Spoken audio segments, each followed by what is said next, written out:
Bonsoir, mesdames et messieurs. Les derniers mois de la grossesse dans la vie du fœtus sont très importants. C'est durant cette période que la nature termine son œuvre et prépare l'enfant à naître à affronter les rigueurs du monde extérieur. S'il est privé de cette période de préparation, il en gardera souvent des séquelles. En fait, entre le quart et la moitié des bébés prématurés de très faible poids ont des problèmes d'ordre physiologique, tels que des hémorragies cérébrales, des maladies pulmonaires chroniques ou encore des malformations de la rétine. Ils peuvent avoir aussi des problèmes psychologiques et cognitifs, tels que des difficultés d'apprentissage, d'attention et de mémoire. Toutefois, une nouvelle approche thérapeutique réduit le taux de complications et aide ces enfants à atteindre leur plein potentiel. À la naissance d'un bébé prématuré, tout l'arsenal technologique de la médecine est déployé pour lui sauver la vie. Malgré des soins attentionnés, un bon nombre de ces enfants souffriront plus tard de problèmes physiques, neurologiques et comportementaux. Certains de ces problèmes s'expliquent par le sous-développement du cerveau de ces bébés.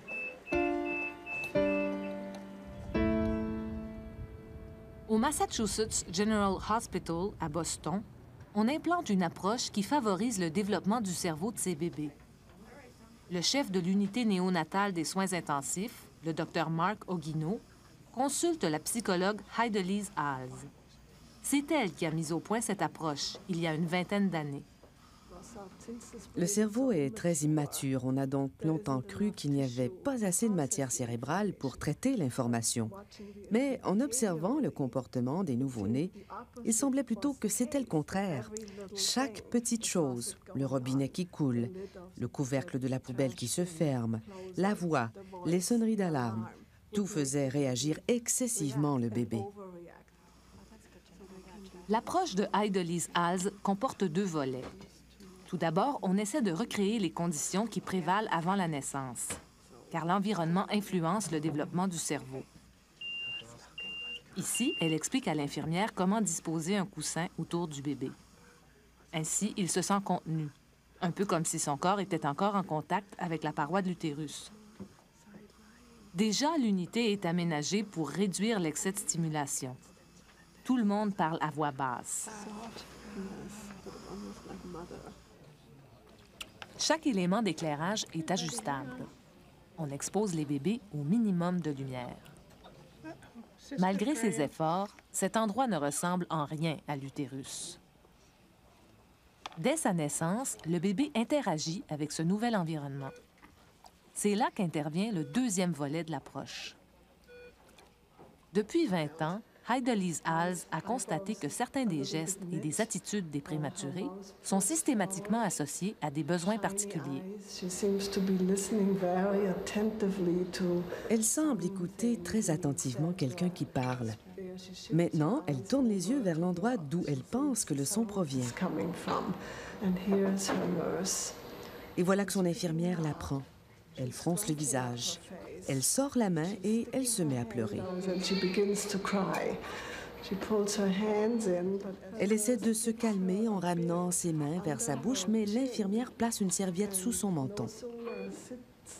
Aussitôt, l'infirmière s'assoit et lui met le biberon dans la bouche.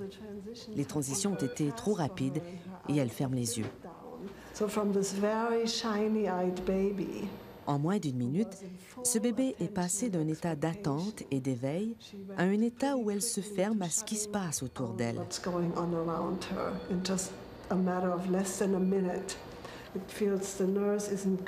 On dirait que l'infirmière ne sait pas que le bébé veut être avec elle.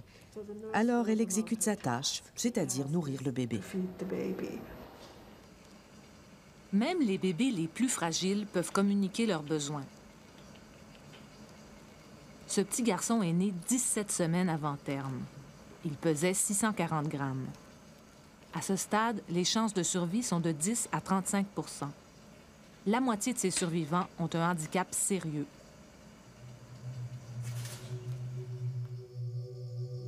Voici à quoi ressemble son cerveau. Il est petit et très lisse. S'il était né à terme, l'enveloppe du cerveau, le cortex, serait repliée pour se loger dans le crâne. Chez les prématurés, le simple fait d'être dans un environnement si différent de l'utérus perturbe la maturation du cerveau. Certaines étapes surviennent trop tôt, ce qui nuit aux étapes subséquentes. Heidelise Haas cherche à améliorer l'environnement de ce bébé. Il est bardé de fils et une grosse planche fixe un soluté à sa main. L'infirmière essaie de l'apaiser en posant ses mains sur lui. Mais lorsqu'elle les retire, l'effet calmant se dissipe et le bébé réagit en sursautant. Il s'attend à baigner dans l'eau, à être dans la chaleur et dans l'obscurité, à pouvoir se tenir au cordon ombilical et à être entouré par l'utérus. Il s'attend à ce que ses jambes soient repliées ensemble et il s'attend à pouvoir aller et venir à sa guise. Et voilà que plus rien n'est comme ça. Il est à plat, un appareil respire à sa place, il n'avait pas à y penser dans l'utérus de sa mère. Alors, ces sursauts nous disent « Il me manque quelque chose pour être calme ». Une fois sa main dégagée, le bébé est plus à l'aise. Selon Heidelise Haas, cette sensibilité aux besoins des bébés favorise le développement de leur cerveau à une étape cruciale, car certains dommages au cerveau persistent pendant plusieurs années. Le neurologue Frank Duffy étudie le cerveau des prématurés. Les zones du cerveau les plus affectées sont le lobe frontal et la région temporale droite. Le lobe frontal est la zone qui contrôle les fonctions exécutives. C'est ce qui vous permet, lorsque vous pensez à faire quelque chose, d'imaginer que vous le faites. Vous pouvez envisager les conséquences et vous dire « peut-être que je ne devrais pas le faire ». Si vous avez des dommages au lobe frontal, vous serez vraiment impulsif.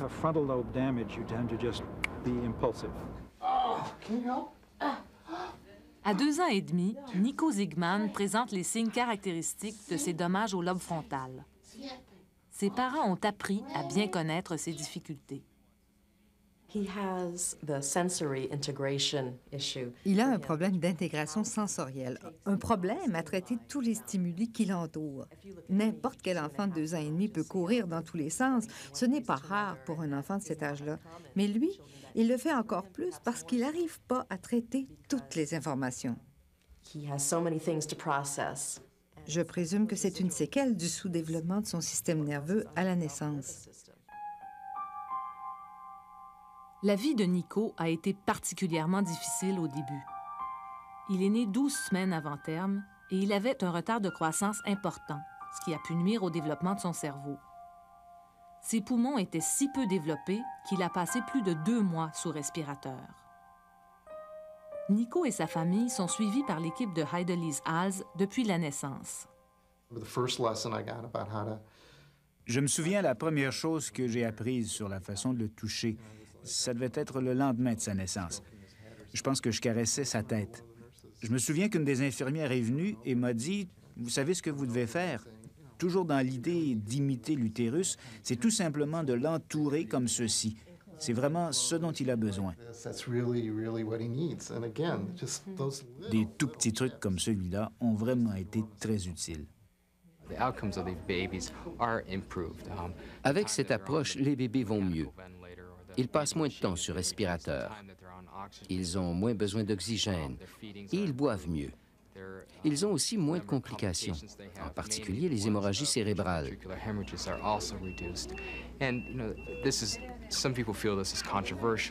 Certains considèrent que ces résultats sont controversés, mais dans l'ensemble, il apparaît logique qu'en suivant ainsi le rythme des bébés, il y ait moins de complications. Ces résultats pourraient s'expliquer par le calme des bébés. Cet état réduirait les fluctuations de la pression sanguine dans le cerveau, diminuant ainsi le risque d'hémorragie cérébrale. De plus, des bébés calmes consomment moins d'oxygène, ce qui diminue les dommages à leurs poumons. C'est pourquoi, en général, ils quittent l'hôpital plus tôt. Plus tard, ces enfants ont de meilleures performances intellectuelles et une plus grande coordination motrice que les prématurés qui n'ont pas participé au programme. Heidelise Hals continue à suivre les prématurés tout au long de leur enfance. À plusieurs reprises, ces enfants passent des tests physiques et psychologiques qui permettent entre autres à la psychologue de mesurer l'efficacité de son approche. Ce test permet d'évaluer la motricité fine. Nico se sert de ses deux mains parce qu'il n'a pas encore établi la dominance d'une main. C'est une caractéristique des prématurés. Excellent. That was 17 seconds. That was pretty fast, Nico. You want to do it again? Do it fast, fast, fast. Motorically. Du point de vue moteur, il y a une amélioration significative chez ces enfants. The support to the parent from early on in the nursery to... Nous croyons que ce qui permet ces gains à long terme, c'est le fait d'encourager dès la naissance les parents à avoir confiance aux capacités de communication de leur bébé. The ongoing developmental advantage of these children. Comme tous les enfants qui ont participé au programme, Nico passe régulièrement un électroencéphalogramme qui mesure l'activité électrique de son cerveau. Il y a des différences entre les enfants qui ont reçu les soins individualisés et les autres. C'est ce que constate le neurologue Frank Duffy. Ces différences persistent jusqu'à 8 ans. This is the pattern of brain activity. Voici la forme des ondes cérébrales d'un enfant qui n'a pas reçu le traitement. Il y a beaucoup d'oscillations. Cet intervalle représente environ 1 seconde. Par contre, les enfants qui ont reçu le traitement ont une réponse normale. Elle est moins saccadée et les oscillations disparaissent plus vite.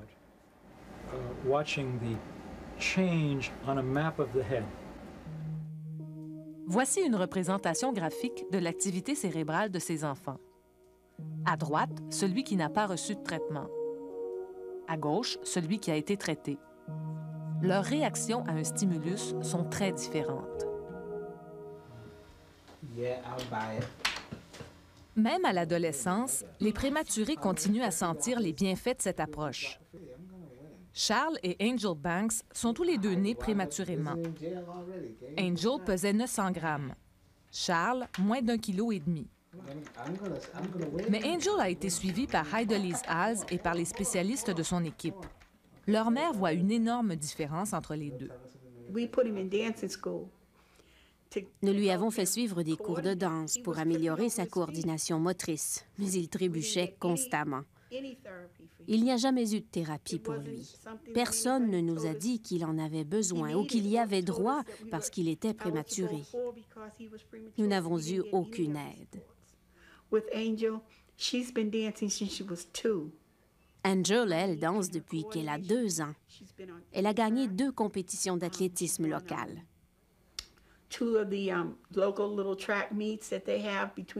Elle adore danser. Sa coordination est excellente. Tout ça parce que très tôt, elle a bénéficié de sessions d'ergothérapie et de physiothérapie. On ne sait pas encore comment l'approche individualisée agit sur le développement du cerveau. Par ailleurs, elle n'est pas facile à implanter. Il faut un engagement soutenu à former et à superviser le personnel médical et infirmier. Toute la culture de l'hôpital en est transformée. Mais les résultats sont frappants. Les séjours à l'hôpital sont plus courts et moins onéreux. Les complications plus rares. Et surtout, les bébés se développent mieux du point de vue psychomoteur. Bref, ils ont un meilleur départ dans la vie.